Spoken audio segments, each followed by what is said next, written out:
Thank you for watching my video. Please subscribe on my YouTube channel. Good day.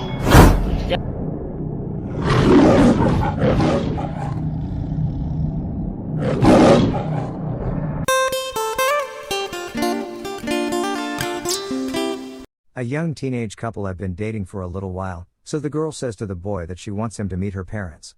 He is a little skeptical at this, but she tells him that if he can make a good impression with them that she will reward him with sex.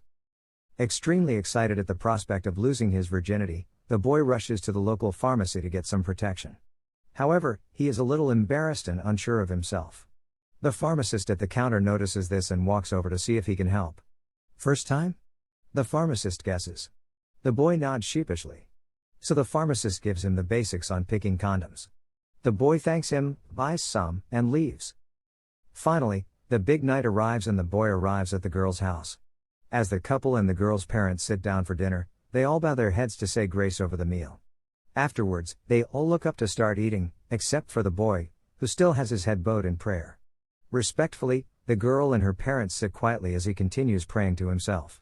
After about 5 minutes pass, the girl leans over and whispers to him, "I never knew you were so religious." He looks up at her and whispers back, "I never knew your dad was a pharmacist." A Mexican is strolling down the street in Mexico City and kicks a bottle lying in the street. Suddenly, out of the bottle comes a genie. The Mexican is stunned.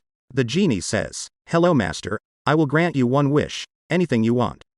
The Mexican begins thinking, "I really like drinking tequila. I wish to drink tequila whenever I want, so make me pee tequila." The genie grants him his wish. When the Mexican gets home, he gets a glass out of the cupboard and pees in it. So he takes a taste and it is the best tequila he has ever tasted. The Mexican yells to his wife, "Consuela, come here quickly." She comes running down the hall and the Mexican takes another glass out of the cupboard and fills it. "Drink it, it is tequila," he says. Consuela is reluctant but goes ahead and takes a sip. It is the best tequila she has ever tasted. The two drink and party all night. The next night the Mexican comes home from work and tells his wife to get 2 glasses out of the cupboard.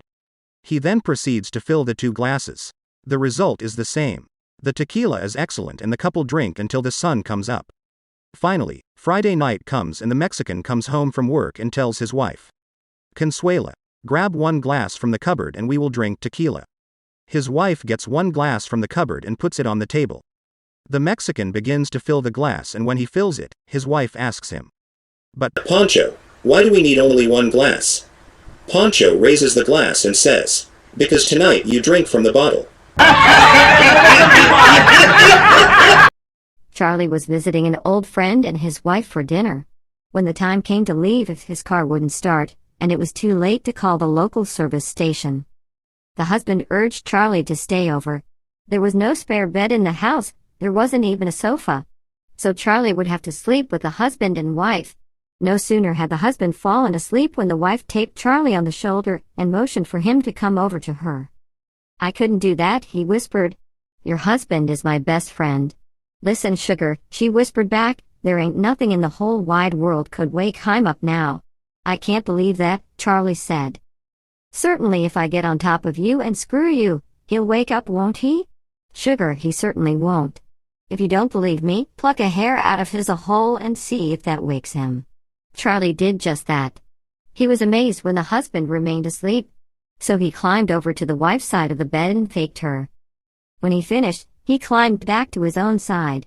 It wasn't long before she tapped him on the shoulder and beckoned him over again. Again he pulled a hair to determine if his old friend was asleep. This went on 8 times during the night.